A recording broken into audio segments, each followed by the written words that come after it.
글로벌 인사이트 가보도록 하겠습니다. 글로벌 주식시장의 주요 이슈를 심층적으로 분석해 드릴 거고요. 오늘 이 시간은요. 펠리즈 투자인리서치 김민수 대표와 함께 얘기 나눠보도록 하겠습니다. 대표님 어서 오세요. 네, 안녕하십니까. 네, 첫 번째 이슈 우리가 이거 좀 살펴봐야 될 것 같습니다. 중국판 나스닥이라고 불리는 커창반. 네. 이게 중국에서 야심차게 개장을 했는데 성과가 없나 봐요. 왜냐하면 황혼이 벌써 깃들었다라는 소식이 들리더라고요. 그렇죠. 어떤 네. 이야기인지 어떤 흐름을 타고 있는지 분석이 좀 필요하지 않나 싶습니다. 네, 초반에는 상당히 기대감이 뜨거웠다가 그러니까요. 최근에 동향을 보게 되면은 아무래도 거래도 떨어지고 여러 가지 좀 부진한 모습들이 나오다 보니까 네. 약간 우려감이 좀 커져 있지 않나 이런 쪽으로 바라보고 있는데요. 네. 이 커창반이라고 하는 중국판 나스닥 시장이 7월 22일부터 거래되기 시작하면서 지금 현재 거의 한 2달여간 정도 네, 채 못 됐죠. 예, 됐다고 보시면 될 것 같은데, 근데 이제 첫 거래일 같은 경우는 신규 상장된 25개사가 거의 그 공모가 대비해서 40% 급등하면서 시장의 관심을 상당히 강하게 부각을 받았었습니다. 그래서 상장 기업들이 한 25개가 있는데 그 중에서 구성된 종목들의 흐름을 보게 되면 클라우드 관련된 쪽, AI 관련된 쪽, 이쪽이 가장 많이 한 40% 이상, 거의 절반 가까이를 차지하고 있는 상황들이고요. 그 밖에 바이오 쪽이 24%, 그리고 IT 장비 쪽이 한 17% 정도 차지를 하면서 그래도 첨단 기술이다. 그리고 그에 따른 여러 가지 중국의 미래 먹거리다라는 관점 쪽에서 상당히 관심은 높았는데 그래도 어떤 이 관련돼서 커창반 같은 경우는 가장 중요하게 봐야 될 모습들이 어떤 시진핑 중국 주석이 추구하는 방향들 그런 쪽에 7대 전략적 육성 산업과 거의 맥을 같이 한다는 관점 쪽에서 많이 주목을 했었고요.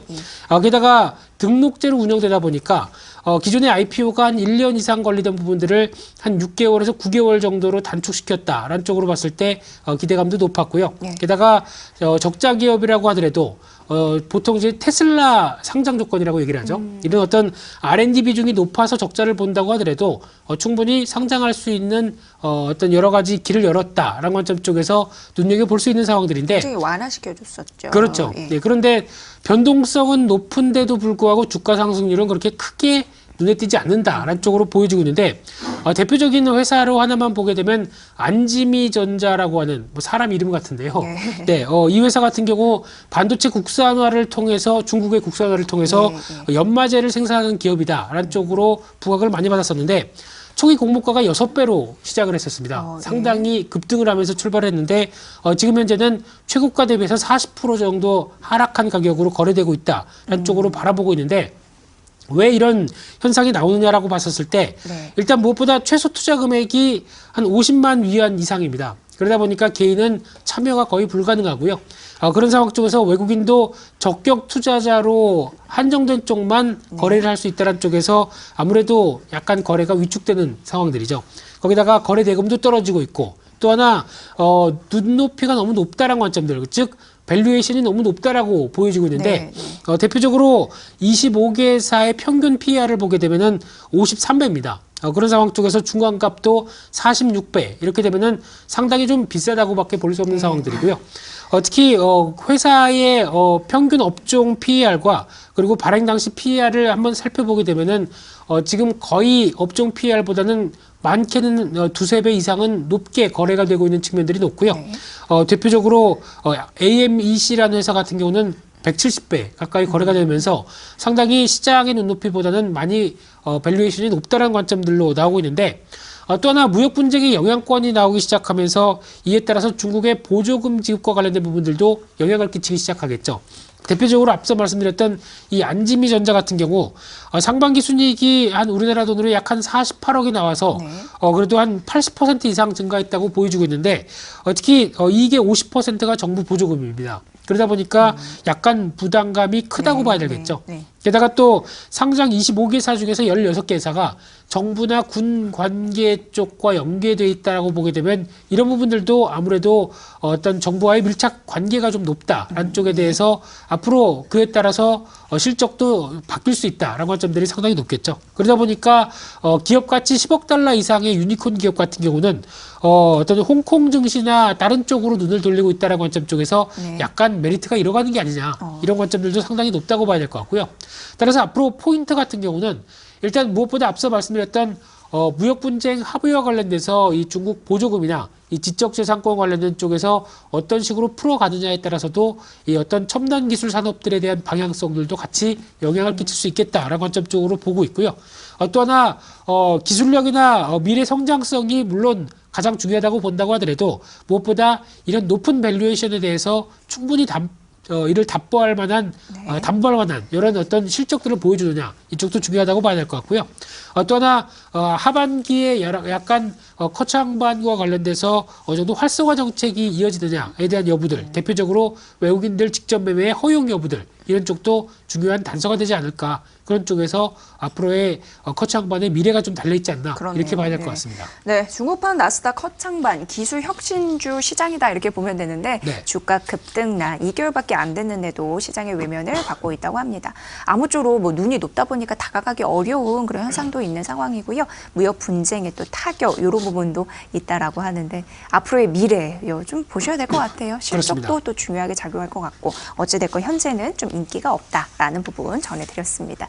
자, 두 번째 이슈 넘어가 봐야 되는데 오래간만에 라면 시장 얘기 좀 해봐야 되는데 네. 안과 밖에서 어떻게 잘 팔리고 있습니까? 아니면 뭐 부진하나요? 궁금합니다. 예. 네, 앵커님들 라면 좋아하시죠? 그럼요, 라면 사랑. 네, 네. 라면 사랑이 아침부터 참 배고파지는데요. 그렇죠. 아침부터 한뚝배기 생각이 나는 네. 그런 상황인데요. 네. 라면 관련된 쪽의 동향을 보게 되면 최근 들어서 약 한 1, 2년 동안 어떻게 보면 좀 정체됐던 라면 시장에서 수출로 인해서 좀 돌파구를 마련하겠다. 밖으로요? 그렇죠. 예. 이런 상황들이 상당히 크다고 보여집니다. 대표적으로 내수는 좀 주춤한 상황들인데 그에 따라서 최근에 인기를 끄는 게 이제 동남아 쪽이나 그리고 또 지금 많이 얘기 나오는 베트남 쪽에 대해서 어떤 공략을 박차를 가하면서 라면에 대한 수출들이 좀 변화가 되고 있다는 관점들로 보여지고 있는데 네. 특히 화면에서 보시는 것처럼 2016년도 대비해서 거의 2018년도 작년까지 흐름을 보게 되면 가파르게 성장하고 있는 어떤 수출에 대한 모멘텀들이 이어지고 있다는 쪽으로 보여지고 있고요. 네. 게다가 이제 베트남 같은 경우는 인구도 1억 명입니다. 상당히 또 많죠. 거기다가 또 세계 인스턴트 라면 협회의 통계를 보게 되면 이 베트남 라면이 소비가 한 5위 정도 되고 있고요. 예. 특히 1인당 섭취량이 한국에 이어서 두 번째라고 합니다. 노려볼 시장이네요. 그렇죠. 예. 네, 그래서 한국 시장이 연간 73개를 먹는다고 하는데 이것 또한 놀라운 사실이네요. 네, 그 중에 네. 저도 포함되어 있을 거고요. 그렇죠. 네. 저도 포함돼 있고. 네. 그 중에서 이제 베트남 같은 경우도 한 두 번째로 53개 격차도 많이 나네요. 그렇네요. 네, 그런 관점 예. 쪽에서 베트남의 빠른 라면 사랑들이 이런 또 하나의 돌파구가 되지 않을까. 네. 그런 관점 쪽에서 라면 업체들도 주목을 하고 있다고 봐야 될 것 같고요. 특히 농수산식품 같은 경우도 저 수출 지원 정보에서 나오는 여러 가지 데이터를 봤었을 때 한국의 라면이 베트남 수출 쪽으로 봤을 때는 2013년도에 330만 달러에서 2017년도 같은 경우 4배 이상 증가했다라고 보게 되면은 이런 어떤 빠른 성장세도 베트남에 대한 여러 가지 기폭제 역할을 작용하겠다라는 네. 관점들로 보여주고 있고요. 하지만 이제 라면 수출 상위국의 흐름을 보게 되면은 아직까지는 여전히 중국이나 미국이 상당히 높습니다. 그런 관점 쪽에서 여전히 일본이나 대만 이런 쪽에 이어서 한 5위 정도까지 지위를 유지를 하고 있는 베트남에 대해서 여전히 드라이브를 걸어야겠다는 관점들이 상당히 네. 높다고 봐야 될 것 같고요.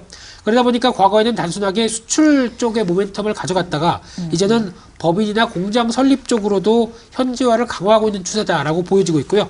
특히 농심이 작년 10월 달에 법인을 설립을 했고 그 밖에 오뚜기나 팔도도 베트남에 공장을 세우면서 어떤 강한 드라이브를 걸고 있다. 이런 쪽이 눈에 띈다고 봐야 될 것 같고요. 그런 관점으로 봤을 때 최근 나오는 실적들을 보게 되면 농심과 오뚜기 같은 경우도 작년 상반기에 비해서 올해 상반기, 특히 농심 같은 경우는 이제 막 법인을 세우다 보니까 실적이 나오고 있는 상황들이고요. 네, 특히 오뚜기 같은 경우는 벌써 작년 대비해서 매출 자체가 한 40억 정도 더 늘어나고 있는 상황들로 보이고 있다라고 하게 되면 이런 변화를 봤었을 때 상당히 그래도 박차를 가하고 있구나. 그래서 모멘텀들이 강화되고 있구나라고 확인되고 있고요. 그런 상황 쪽에서 농심의 해외 진출에 대한 성과가 가장 뚜렷하다라고 볼 수 있는 상황들인데 네. 특히 농심 같은 경우 해외 법인 10개사의 상반 상반기 매출이 3,300억 달러. 그래서 지금 3,300억 원이죠. 그래서 작년 대비해서 14% 늘어났고요. 순이익도 120% 가까이 늘어나는 수치를 보여준다라고 봤었을 때 성과가 해외 쪽에서 충분히 나고 있다라고 보여지고 있는데 대표적으로 해외 10개사의 매출이 전체의 30%를 차지한다고 보여지고 있고요. 특히 사드 배치 이후에 위축된 중국에 대해서 법인들이 네. 실적을 내기 시작한다는 관점 쪽에서 여러 가지 기대감이 높다고 봐야 될 부분들이고요. 그런 상황 쪽에서 실적의 동향들을 보게 되면 아무래도 2016년도 때 가장 강했던 실적 쪽에서 약간 정체된 모습을 보였지만 올해 하반기에 대한 실적 기대감이 높은 상황들이다라는 쪽으로 봤었을 때 아무래도 최근에 이어지고 있는 워낙 강세 기조와 같이 이어진다라고 했으면 네. 음식료 업종에 대한 실적 변화의 기대감은 높다고 봐야 될 것 같고요. 그런 차원에서 또 하나 라면 모멘텀의 수출 모멘텀이 큰 삼양식품 같은 경우도 네, 네. 주목할 필요가 있지 않나 그렇게 바라보고 있습니다. 네. 자, 라면경 같은 경우에는 안으로 잘 판매는 좀 부진하다 보니까 머리를 쓰는 게 밖으로 이제 수출 쪽 노리는 건데 그 네. 시장이 베트남 이런 부분으로 전략적으로 하고 있다고 합니다. 조금 더 산업적인 측면에서는 우리나라와 베트남이 조금 더 끈끈해질 가능성이 있네요. 여러 네. 가지 먹거리 시장 이런 부분에서 잘 먹힐 수 있을지 음식료 업종 안에서도 라면 업체, 이 농심과 삼양식품 이런 부분 주가 또 분석해 주셨으니까 그 기업의 힘 이런 부분 잘 파악해 보시면 될 것 같습니다. 자, 글로벌 인사이트 함께했습니다. 펠리즈 투자인 리서치 김민수 대표의 분석이었네요. 잘 들었습니다. 고맙습니다. 감사합니다.